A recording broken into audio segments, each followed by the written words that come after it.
Hello everyone and welcome to another episode of Ushanka Digest, collection of my videos that covers similar topics. This digest includes 4 stories about the effects of Gorbachev policy of Glasnost, freedom of speech. Enjoy the show. Hello comrades and welcome back to Ushanka Show. This is Sergey and today we're going to take a look at my archive of different articles that I cut out back in the late 80s. During Perestroika and Glasnost times, and this big file that I called Naša Historia, our history, and right here it says Sovietsky period, Soviet period, Afghanistan, and so on. Also Russian-Japanese war. So we're going to take a look, and that's one of those my doppelgangers, guy that looked just like me. It came from the Foreign Military Review kind of magazine, Зарубежное военное обозрение. So yeah, I definitely was quite a nerd because, late 80s, I'm 16, 17-year-old kid. Instead of chasing girls, I was chasing different newspapers and cutting out interesting articles. So we're going to take a look at a couple of those. I already showed this article once. It's called Туда возврата нет, so there is no return from there. So that's the article. An area where the guy went, the correspondent, is Igarka, Kureyka, Krasnoyarsk. So that's Siberia. And it's about the railroad that was built at the huge price. A lot of people died building it. And then after Stalin died, construction was stopped. So this says in 1953 right here, everything changed, including Zapolyarya. So construction was stopped, camps were liquidated, and people were sent back home. And they left loads of railroad tracks and trains on that dead road that was abandoned for many, many years. They're talking that the losses because of the unfinished construction is 42 billion 100 rubles.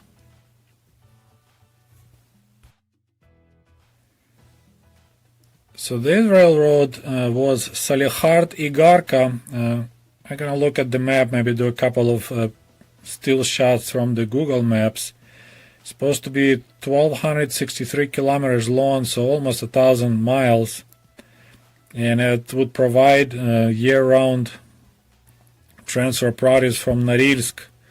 And that's what they have, a Norilsk metal factory. And then railroad should follow through River Kolomai, Chukotka, down to Viluy, Aldana, and Digirka. And it was shocking to read this article because then this construction number was 503. It was generously financed and was supplied with people arrested on article number 58. If anyone read Solzhenitsyn book Gulag Archipelago, that's the article 58, anti-Soviet activity, which they scooped hundreds of thousands of people on being enemy of the people, enemy of the state, and it's all article number 58, anti-Soviet propaganda, anti-Soviet activities, and as well as some criminals. Everyone had at least 10-15 years of labor camps, and they were shipped this way. So, and that's just in detail. They're talking about this railroad, and they're talking about some people who survived. And so yeah, that was really shocking to read something like that in a Soviet newspaper. And then when I was trying to figure out exactly what year the article was published, I flipped the article, and in the back there is a bunch of socialist, communist, blah, blah, blah propaganda about Komsomol. And they mentioned February 1988 plenum of Central Committee of Communist Party of Soviet Union. And one of the statements says, «Учитель – это важнейшее действующее лицо перестройки». So teachers in schools and colleges is one most important people that drive in Perestroika. So this newspaper article was from 1988. Туда возврата нет. There's another fine example. So this is how I'm reading Ukrainian and Russian and English at the same time. Как принималось решение? How was decided to put troops in Afghanistan? So this is article explaining how the things went down, making decision about occupying Afghanistan. So of course we never used the word occupying, we were just providing international help. Here it's pretty easy. I actually kept the whole page. So this is Krasnaya Zvezda, that's the Red Star, that's the main newspaper of the Soviet Army. And the date is November of 1989. So here they tell us more information about that decision, which was made in Moscow, of course. And so yeah, that's a Red Star, Soviet military newspaper, shares stories why we decided to enter Afghanistan and who was making that decision. Here's another one. С беспощадной решительностью. So that's the quote, that's the words of Vladimir Lenin. So basically it says with merciless determination. So people who are interested in the Soviet Union should recognize the name. Dmitry Volkogonov, it's one of the famous Soviet and Russian historians. So here, this article dedicated about that Comrade Lenin wasn't such a sweet and nice guy as Soviet propaganda taught us. And I made a video about it, about kindergarten, and Мудрый ласковый дедушка Lenin, wise and gentle Grandpa Lenin. Here, there's a copies of his letters. Says about you need to hang at least 100 kulaki, so the rich peasants, and publicly so people could see them, take away all their bread, publish all their names. So this is how you fight the uprising. Also make sure you take hostages, and make sure that people for 100 miles around saw what happened, saw how we punish traitors, and they should be scared. So this whole article is kind of shares that Comrade Lenin wasn't as sweet a little guy as we were told for years.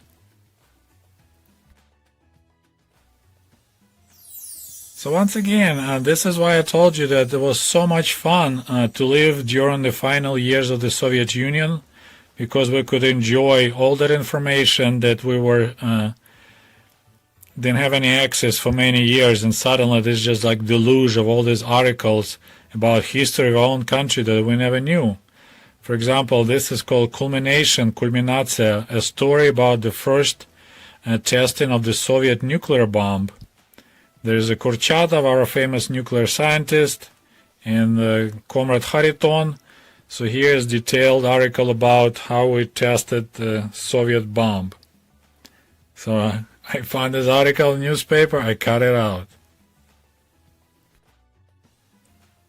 There is an article dedicated to Chernobyl, called Chernobyl Syndrome. And this one, I think they published part of the book by James Oberg. I don't know if anyone familiar with this guy. But yeah, this says раздвигая границы гласности, so like expanding the borders of Glasnost. So here they're talking about, so besides Chernobyl power plant, we had other issues, had fires and other incidents in the Soviet nuclear plants that our mass media never mentioned it. Fires at Beloyarsk power plant in 1978. Armyanskaya power plant in 1987, Zaporozhye power plant in 1984. So this is the article kind of explaining about the whole situation with Soviet nuclear industry And so Chernobyl in 1986 was just a culmination of all these other incidents that were swept under the rug and never were taken lessons out of it. And of course they mention here 3 Mile Island in the United States. And this article about Chernobyl I cut out from the Вечерний Kiev, Evening Kiev newspaper, and it tells you right here it's published in Ukrainian and Russian language 300 times a year. And общий тираж, so they had 500,000 newspapers published. That's one just in Kiev.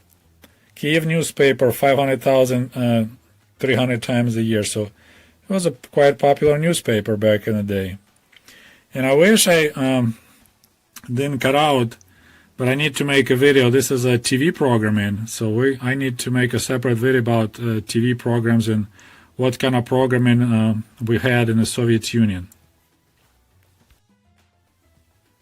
So you can imagine it was quite bizarre to relearn and learn about your own country, your own history from all these articles. I mean, that was amazing.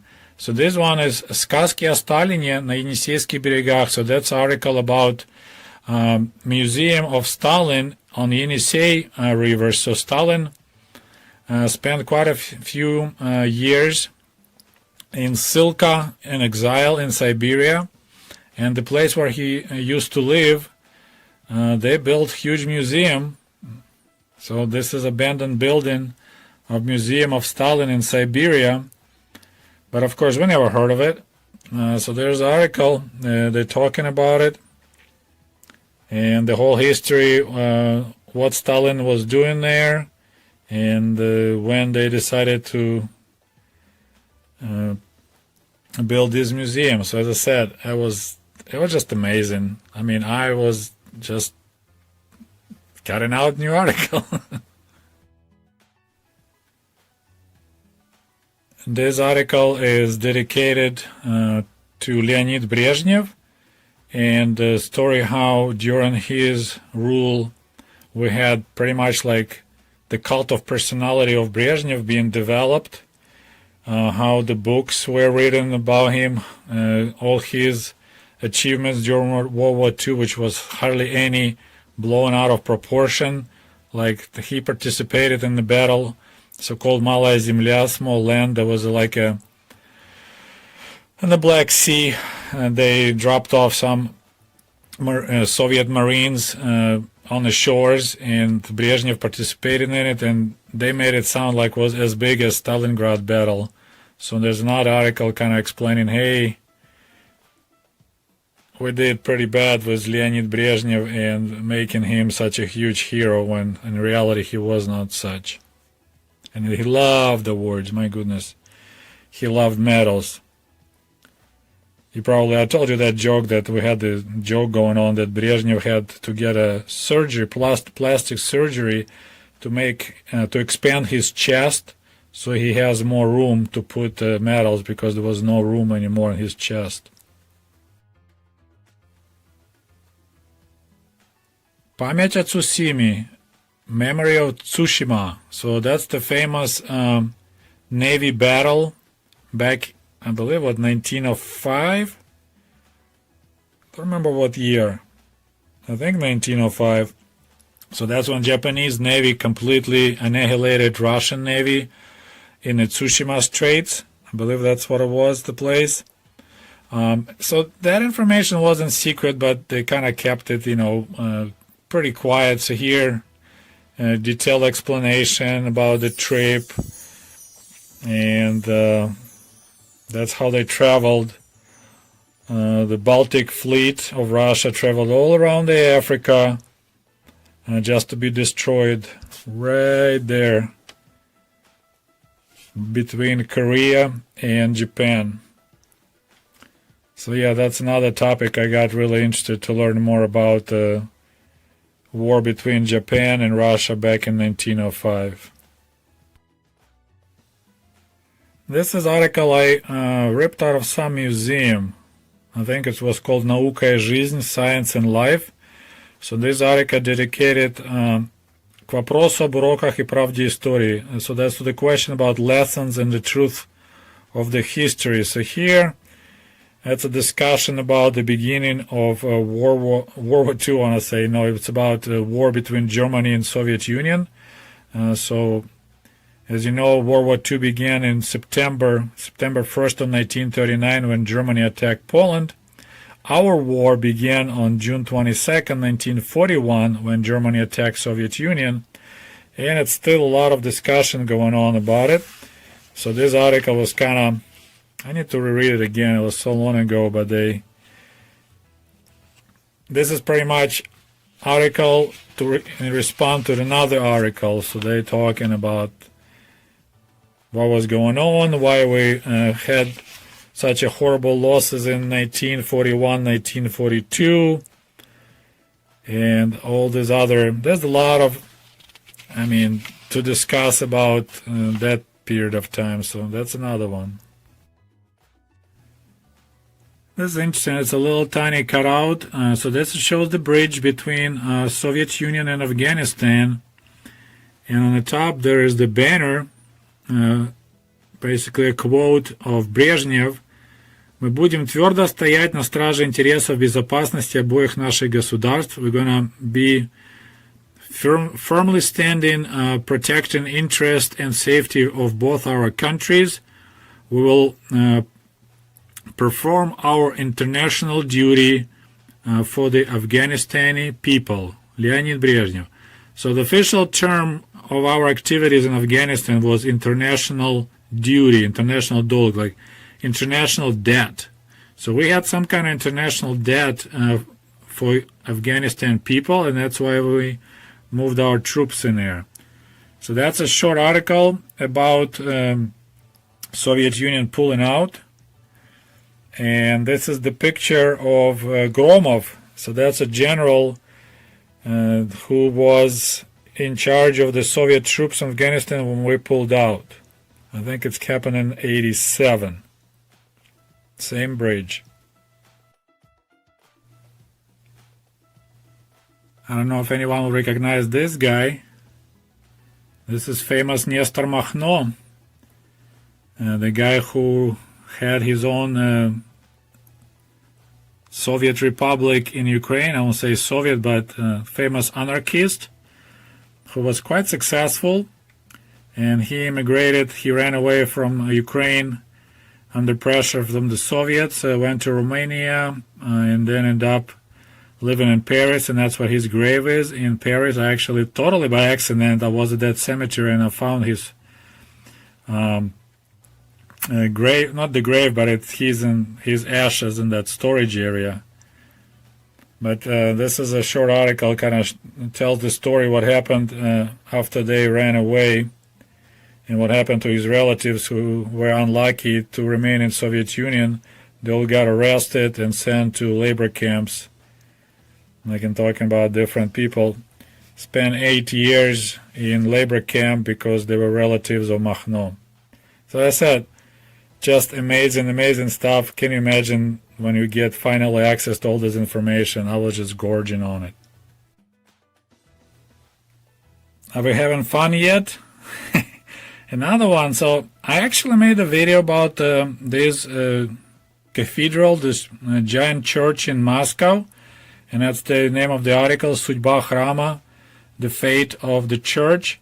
So that's famous Храм Христа Спасителя. So that's Christ the Savior, that was blown up by Stalin in order to build his big giant Dom Sovetov. And it's interesting kind of idea going on around, and I kind of subscribe to that they were planning to have a Moscow as a capital of the Soviet Europe. So that's why they were building this monstrous giant Dom Sovetov to greet new republics of Western Europe that will join Soviet Union and join a socialist camp.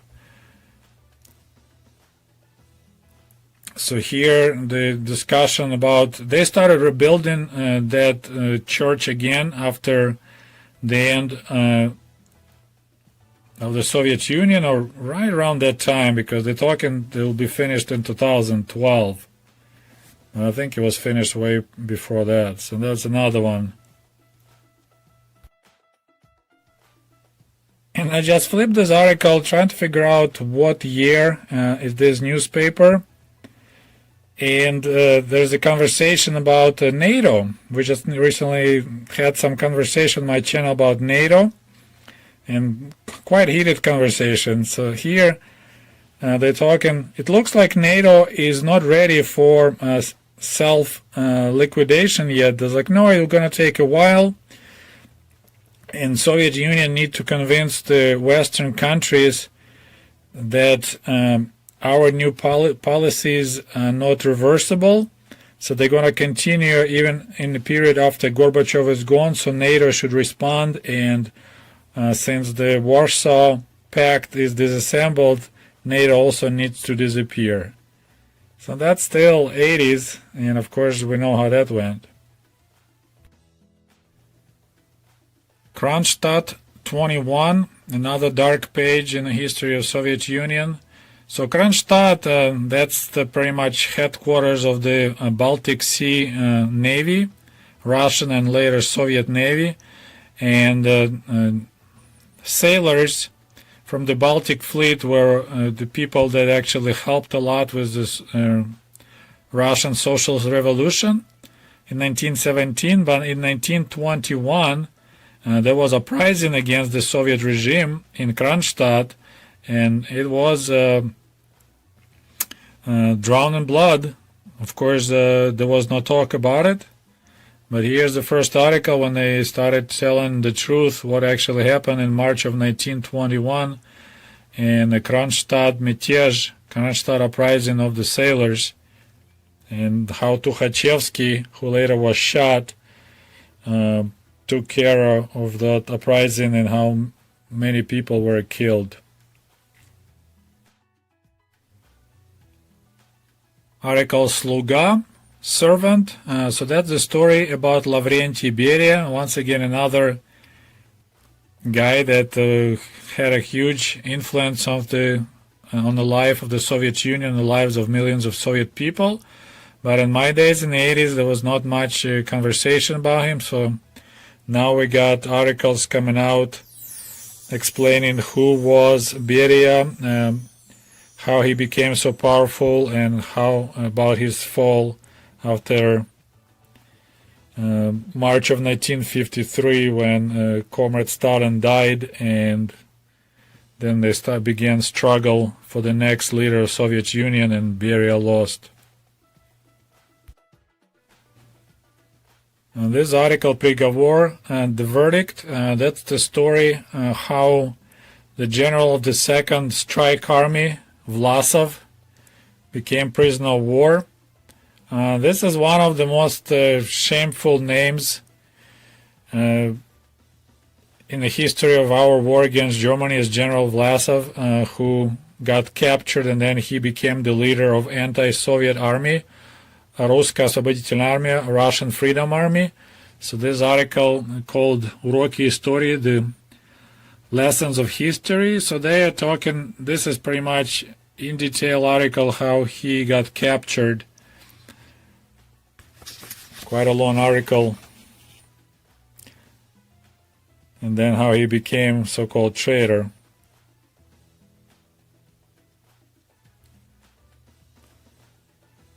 So Hitler apparently said that he didn't trust Vlasov because he betrayed Stalin, so he betrayed me.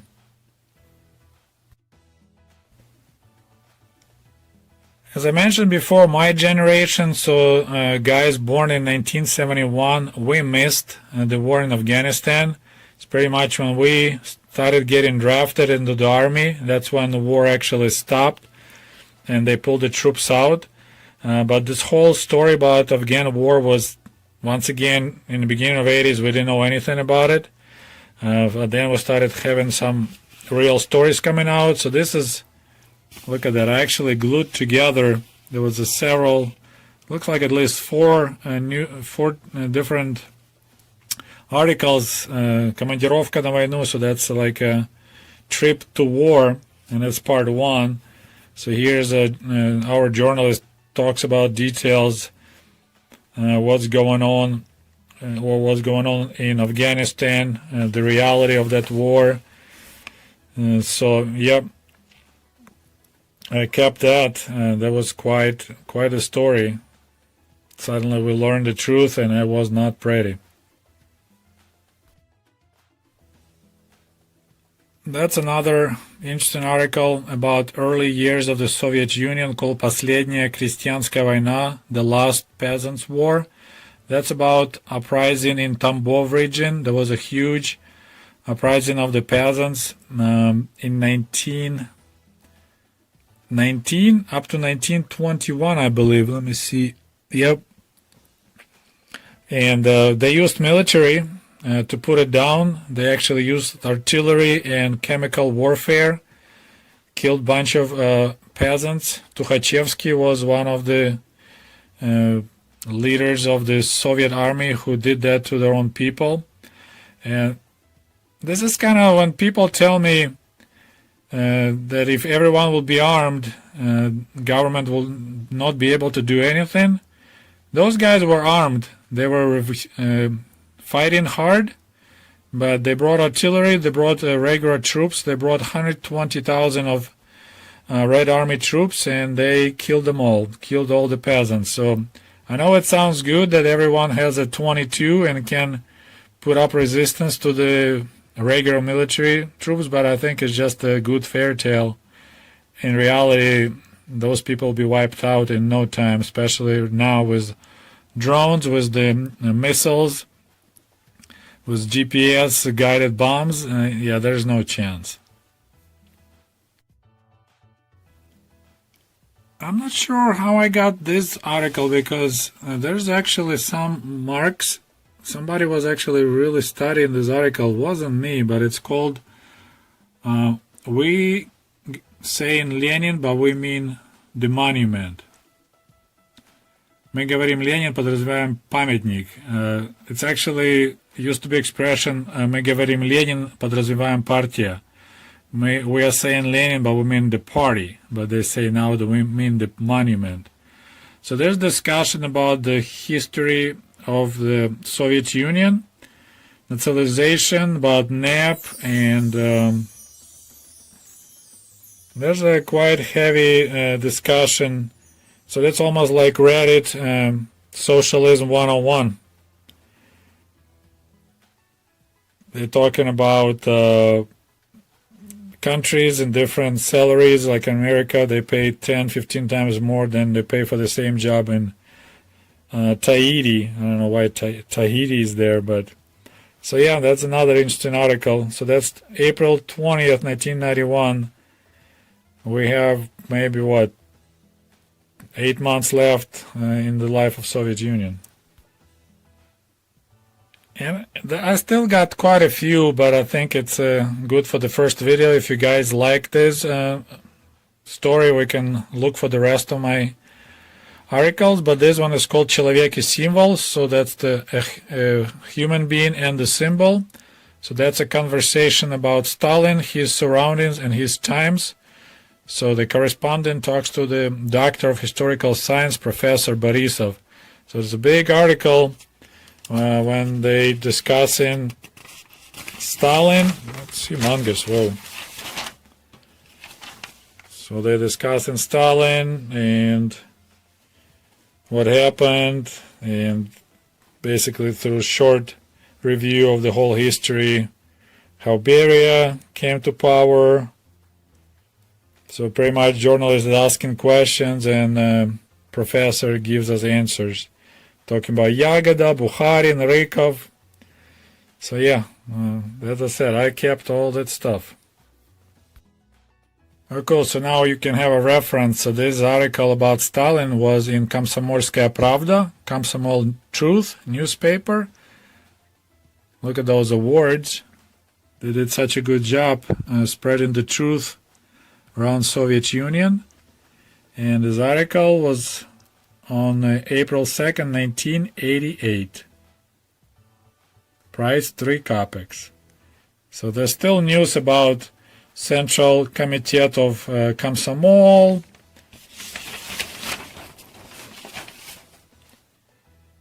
Just bunch of stuff.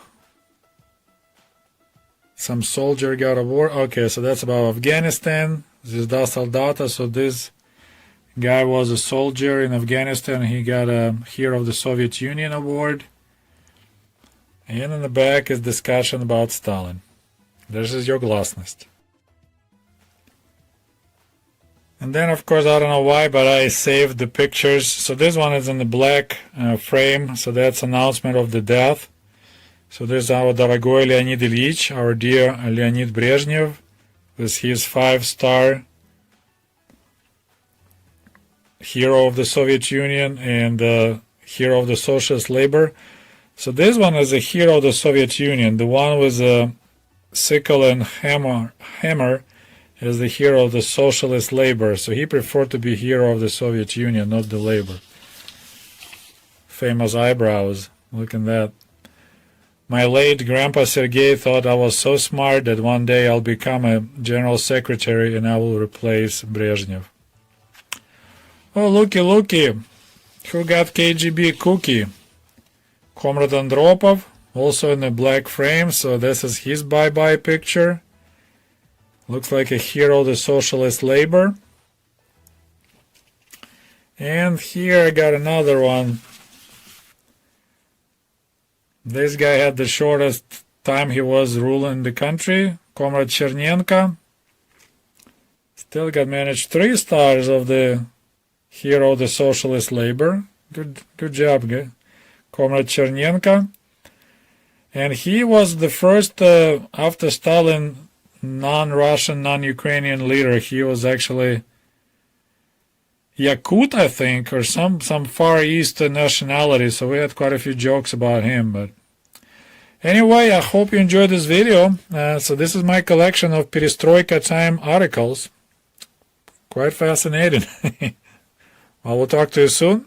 Меня зовут Сергей. Я родился в Советском Союзе. So today I'm gonna try to kill 2 birds with 1 stone. I'm gonna talk about Soviet television and talk about Soviet television in the last final years of the Soviet Union. In my previous video, Good Morning Soviet Union TV guide for the Saturday, January 1st of 1983, I kinda give you a little flavor of what was Soviet television like back in the early 80s.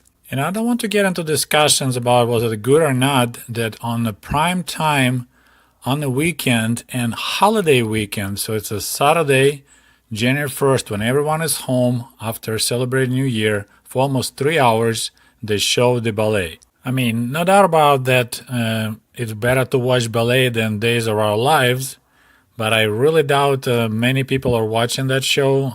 I know my family never ever watched ballet.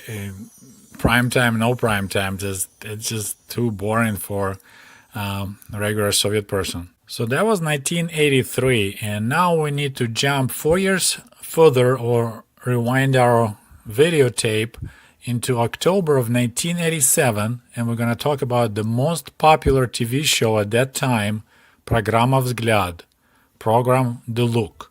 Soviets got the look! So yeah, The Look, Взгляд. The official title of that TV program was Информационно-развлекательная программа, so information and entertainment TV program.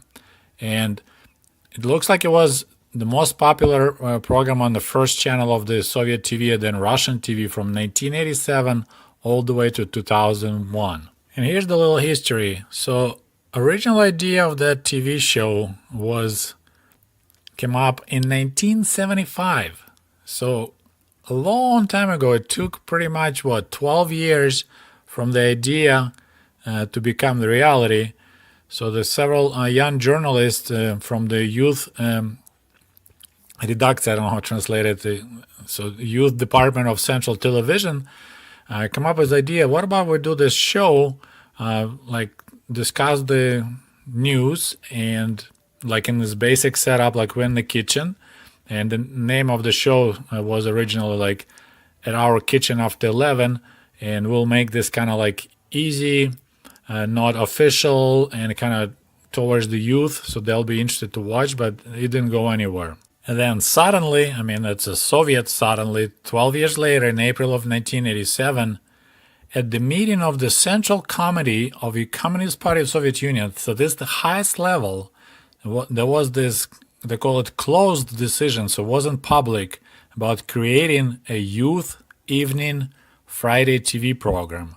So only in April 87, for some reason, Communist Party decided to create this show. And it sounds very suspicious that suddenly Centralny Komitet, communists decided, hey, we need to create this youth program.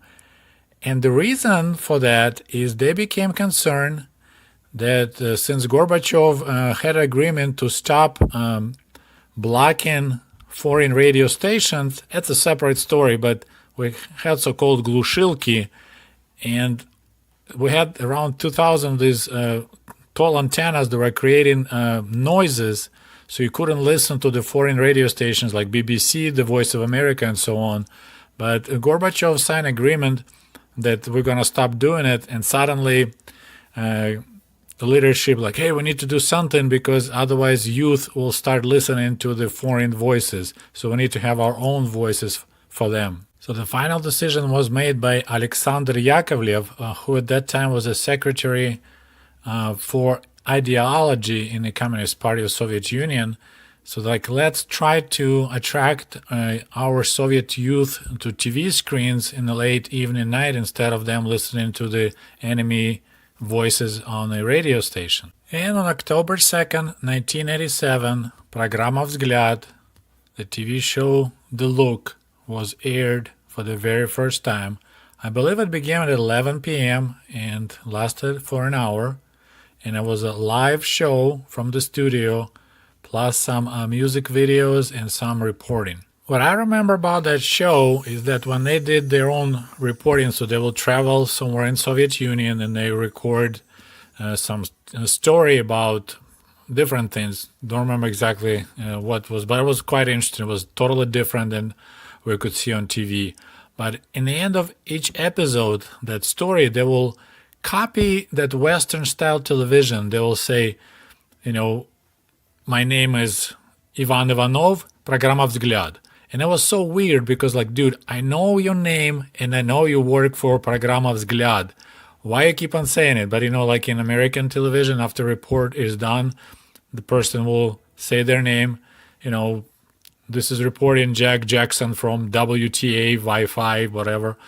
So that was really weird. What I remember how they were always ending their report with their names and it's Программа Взгляд, which was really bizarre. And probably the main reason why this program became so popular with the young people, they were the only ones on the Soviet TV playing modern music videos from the West. Like, we couldn't watch anything like music videos, and they were the first ones that in the end of the show, they will play one or two like popular modern music videos. And I have one quite funny story, but I will need your help, guys.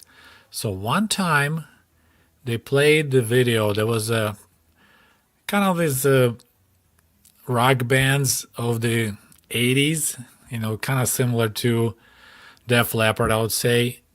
I don't know what band was it, but the video began with them setting up giant speakers on some abandoned cars. So they set it up like a little concert, and they start playing this rock music.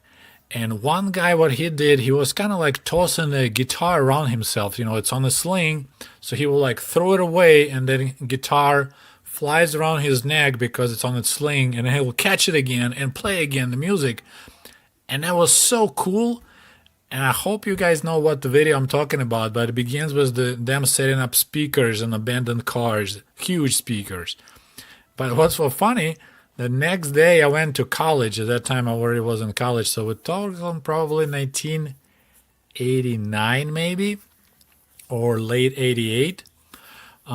Everyone in that college who had the shoulder bags, they all were doing the same trick. Like, you throw your bag and it flies around your neck and you catch it again and you pretend like you play guitar, almost like that Ted, Adventures of Ted and whatever the name, kind of like that, but you throw it around your neck, and I hope you can tell me what video was, because I failed, I couldn't find it. So, программа «Взгляд» TV anchors, there were a total of 4: Vladislav Listyev, Alexander Lyubimov, Dmitry Zakharov, and Oleg Vakulovsky. They were young, they were ambitious, and they were pushing the envelope. Like, a lot of their reporting was really like out there, like for the communist ideology. They first began talking about Afghanistan veterans, we had those, and the problems they had. And in the end, they got in trouble, and in December of 1990, they were ordered to shut down Программа «Взгляд», and they stopped making that show. A lot of people got upset, and actually on February 26, 1991, so that's beginning of 1991, the last year of the Soviet Union, in front of Hotel Moscow in Moscow, there was a large manifestation in protection of Glasnost, openness, and people who participated also had those anchors from the Взгляд TV show, and that manifestation had around 500,000 people. So I think in late 1990, early 1991, Comrade Gorbachev realized what kind of trouble he created. He let the genie out of the bottle. So early 1991, that was pretty much his attempt and other communist leaders to jam the toothpaste back in the tube. But of course, it didn't work out well. So after 4 extremely successful seasons, 1987 to 1991, they didn't go back on TV till 1994. And then that program was still for another 7 seasons, all the way to 2001, and it looks like they quit making that show in 2001. So now they're saying that the Программа «Взгляд», this TV program, the look, became one of the symbols of Perestroika. I never thought that way, but it definitely changed our view as a viewers about presentation on TV, because that Программа «Время», the news program Time, was so boring, so stiff, so like polished, and here the young guys, relaxed, talking live, present really interesting materials. They play really good video, music videos, so that was awesome.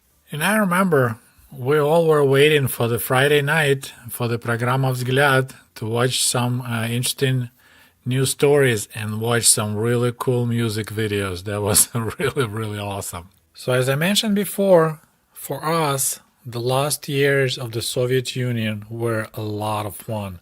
Finally, newspapers were interesting, TV became interesting. So as a young dude, in 1991 I was only 20, so in my 17, 18, 19, that was amazing. We had a lot of fun, and we still had some money.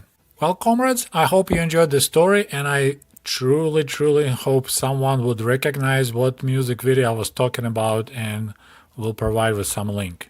We'll talk to you soon. So today we're going to talk about Perestroika and sex in the Soviet Union. But before we begin, I would like to ask you, please don't forget to like this video and subscribe if you haven't done it yet. If you follow Ushanka Show, you may remember that I mentioned quite a few times that the final years of the Soviet Union, so late 80s, were the most exciting years in my life and probably in the life of the most Soviet citizens. After Comrade Mikhail Gorbachev introduced Perestroika and Glasnost in the USSR, people in the Soviet Union had an opportunity to start watching Western movies. I already talked on this topic in my video how Hollywood helped to finish off the Soviet Union, and if you somehow missed that video, I'll post the link in the comment section below this video. Okay, so here you're looking at the short article which was published in one of the Soviet newspapers back in 1991. The title of this article: «Оказывается, волокжане очень впечатлительный народ.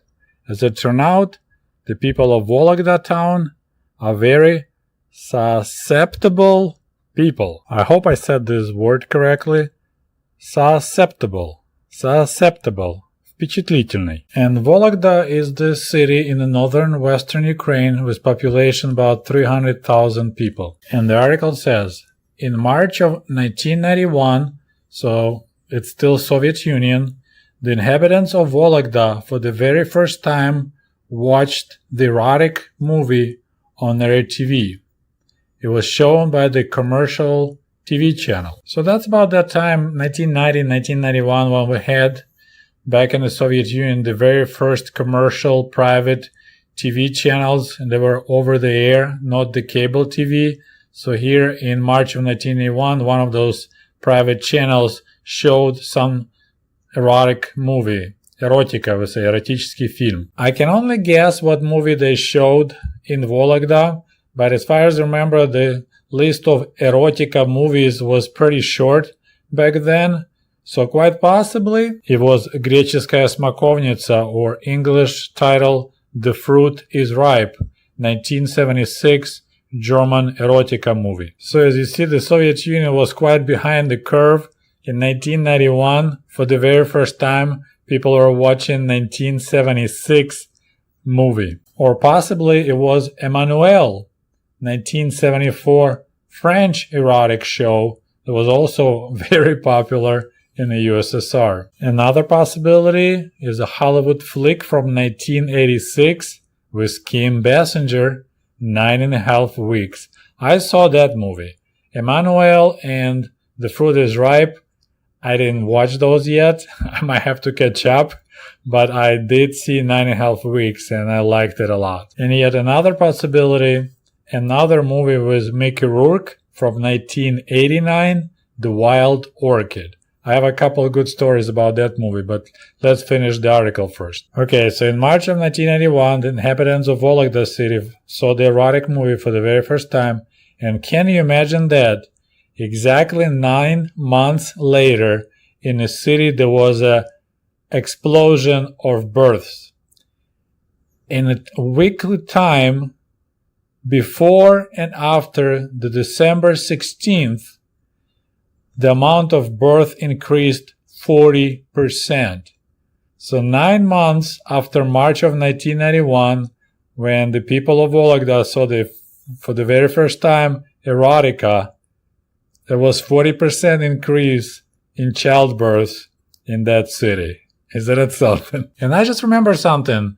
During the Gorbachev time, in the end of the 80s, there was a totally unexpected baby boom in the Soviet Union. Prior to that, the birth rate was going down and down, but there was like a small baby boom explosion. And people were saying that's because Gorbachev started anti-alcohol campaign. So men were bored because they couldn't buy vodka. So they got busy in the bedrooms with their wives, and that's why they had a baby boom. But maybe, just maybe, that baby boom was because of the movies like The Fruit is Ripe and Wild Orchid and 9.5 Weeks started making their way into the Soviet Union, into the Soviet minds, and make poor Soviet people horny. It's impossible to build the world communism when you are horny. Okay, so let's talk about The Wild Orchid, Дикая орхидея, 1989 erotic Hollywood flick with Mickey Rourke. I have quite a hilarious family story about this movie. So my mother's co-worker, another lady, she went to see that movie in the movie theater and she loved it so much. My guess, they came home after the movie, had a lot of fun in the bedroom. So she told my mom that she must take her husband and go watch that movie. So my mom was so excited. They bought a ticket. They went to the movies. So came back and my mom was so pissed because she was just too, I guess the word would be prudent. And she did not enjoy all that erotic stuff that her co-worker liked so much. So it didn't work for us. But Wild Orchid was a total disaster for my family. And many years later, when I already lived and worked in the United States, I had my own Wild Orchid story. That was kind of hilarious. So back in the early 2000s, I did a lot of local moving, working for my father-in-law. And we picked up this one account. So there was a phone call and the lady was on the phone and she said she was a realtor from nearby town and she had some moving to be done. She wanted to hire us. So when we, made an appointment, she said, well, take this highway, Red Arrow Highway, and before New Buffalo, there'll be a store called the Wild Orchid. So my ears kind of perked up, like, oh, is that an adult store? And she's like, oh my God, why some people thinking this is the adult store? It's my, home furnishing store. So I couldn't help but laugh. And like, ma'am, you might want to consider renaming your store, and you might want to rent a video called The Wild Orchid and watch that steamy Hollywood show to realize why some people think it's adult store. And I was like, I would know how you don't know about the Wild Orchid. And I actually did a lot of moving jobs for that real estate lady. She turned out to be quite an attractive one. And I actually had the most romantic moving job in my life with her. And what happened that we came to finish the moving job that other guys couldn't finish for her. So that was her own house, but they already disconnected power. So we started moving like 8 p.m. and soon it became dark.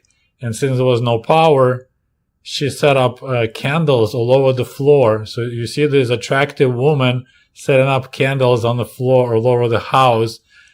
It was just really cool and almost like Wild Orchid erotic. And she had her Land Rover shining lights in the front door. So that was all kind of this dark summer night. There's smells in the air, candles, and this beautiful woman. And we were humping dressers and beds and shit.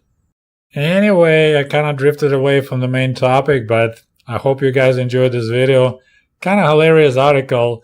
And I see that happening all over the country when people for the very first time watched some skin on a screen and husbands got horny, wives got horny, and we had that little Gorbachev baby boom. Okay, well, I hope you liked this video. Once again, I want to ask you, please don't forget to like this video, please subscribe, and we'll talk to you soon. Ushanka Show presents the final years of the Soviet Union.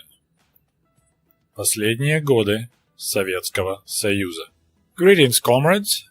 My name is Sergey, and I was born in USSR. Здравствуйте, товарищи. Меня зовут Сергей, и я родился в Советском Союзе. So in today's video, we're going to continue to look at the last years of the Soviet Union. Remember, we talked about Gorbachev, 3 horses of Soviet doom, so-called Troika, and those horses were Uskorenie, Perestroika, и Glasnost. So let's take a look at our favorite horsey, Glasnost, which made life in the Soviet Union in its final years so much fun. And if you're not familiar with this term, Glasnost, it meant openness and less communist censorship. And because of this Glasnost policy, the Soviet mass media changed drastically and irreversibly. And today we're going to talk about one article that exploded like a bomb and shocked and shook the whole country. Okay, let me introduce you to a newspaper called Moskovsky Komsomolets, Komsomol member of Moscow. So it was a local newspaper of the Central Committee of the Komsomol of Moscow and Moscow region. So, for example, I never heard of that newspaper until the events of the fall of 1986. It just happened that the editors of this particular newspapers decided to push the envelope and to see how far the walls moved with the new Glasnost policy, and it made them famous, made the newspaper famous. Let me introduce you to Evgeny Dodolev, who worked as a reporter for Moskovsky Komsomolets, and in the fall of 1986 he wrote one quite interesting article. The title of the article was Ночные охотницы, Night Hunters, but in Russian language, охотница means female hunter, so it's a female, not male. Otherwise it will be Ночной охотник. So this article appeared in October of 1986. Evgeny Dodolev submitted that article, Night Hunters, in the beginning of the summer of 1986, but it took the whole summer and some and heavy editing before that article appeared in Moskovsky Komsomolets. And I want to remind my viewers that in spring of 1986, it's when the Chernobyl power plant had that horrible accident, so there was a lot of things going on that summer. Hey, guess what? I just looked it up, and apparently you do have a word for female hunter. It's called huntress. So we're talking about night huntresses. So the main issue with that article, the night huntresses, was that there were hints that there is possibility that Soviet Union still had a problem with prostitution. But it, of course, wasn't mentioned like that. They talked about ladies with low social responsibilities, which is девушки с низкой социальной ответственностью. Quite a word. About a month later, after Night Huntress's article was published, some KGB guys showed up at the Moskovsky Komsomolets newspapers, and they wanted to talk to the reporter, to Evgeny Dodolev. And that KGB officer had an instant offer. He was wondering if the reporter would like to continue this topic and learn more about trading sex for money in the capital of the Soviet Union. I can only guess why KGB wanted to leak information and help this reporter, but apparently the old-timers in the Central Committee of the Communist Party of the Soviet Union had no clue that there was a prostitution going on in the Soviet Union, while KGB was well aware that it's happening. Fun fact, since officially there was no prostitution in Soviet Union, so there was no criminal law against prostitution, so you couldn't get in trouble for selling love for money. So maybe that was one of the reasons why KGB wanted to expose the situation, to force the government to come up with some law, which we'll see actually it did happen. But there was another side of this problem, is that the girls worked with foreigners. So they were actually trading hard currency for their hard bodies, and KGB didn't like this illegal cash flow on foreign currency that they didn't control. And at that time, Soviet militia, Soviet police could arrest the girls like that only for illegally dealing with foreign currency, not for prostitution. So they catch you with American dollars, taking them or selling them for rubles. That's the only way you can arrest them and put them in jail. Quite a dilemma, right? But let's go back to our reporter, Evgeny Dodolev. The KGB guys was very nice and helpful. They actually arranged several interviews between the reporter and the girls, and they called them валютные проститутки, so it translates like hard currency prostitutes. They let him listen to the recorded phone calls between the clients and the girls, and they let him to read the reports of the interrogations. The stuff was so explosive that Dodolev didn't trust his typewriter girl, so he typed all the articles by himself. The output of this investigation was a two-part article called Белый танец, the white dance. And I'm not sure about English language, but in Russian, Белый танец, the white dance, is the dance when ladies invite guys for a dance. And when Dodolev received his manuscript back with some corrections from the newspaper editor, Pavel Gusev, the editor said, it's going to be published tomorrow, and tomorrow you're going to wake up famous. Part 1 of The White Dance was published on November 19, 1986, and it was a bomb, in a good sense of that word. To their utter shock and dismay, Soviet citizens discovered that we have prostitution in the Soviet Union. And in fact, we have a hard currency prostitution when the ladies are chasing foreigners around the hotels and the girls making really good money. Okay, so let's have a quick lesson of the Russian language. Валютная проститутка. Валютная проститутка. So that's a foreign currency prostitute. Valuta was our word for foreign currency, usually United States dollars, British pounds, or German Deutschmark. валютная проститутка. So back in the early 80s, during the Brezhnev era, валютные проститутки in Moscow were getting between $50 to $100 per night, or they call it per hit, per one udar. So it could be just a quick meet in a hotel room, or it could be all night. So between $50 to $100. Even though official rate of exchange was 60 kopecks for every dollar, on the black market you could sell $1 for 4 Soviet rubles. So the girl could get in one night 400 rubles. And I mentioned quite often in my videos that average salary in the early 80s was around 150 to 200 rubles per month. Like highly paid academia people, like scientists, were getting 500 rubles a month. A girl for one night stand in a hotel would get 400 rubles in a single night versus 500 rubles for scientists for a month. And it's even what's more funny that the guy who wrote this article, The White Dance, Bielitanets Evgeny Dodolev, his salary at that time was 65 rubles a month. So he wrote an article about the girls making 400 rubles a night while earning 65 rubles per month. So once again, if we return to the whole topic of who was making money in the Soviet Union, remember Soviet taxi drivers. I didn't make videos about waitresses, but it's another category of people who are well-paid jobs.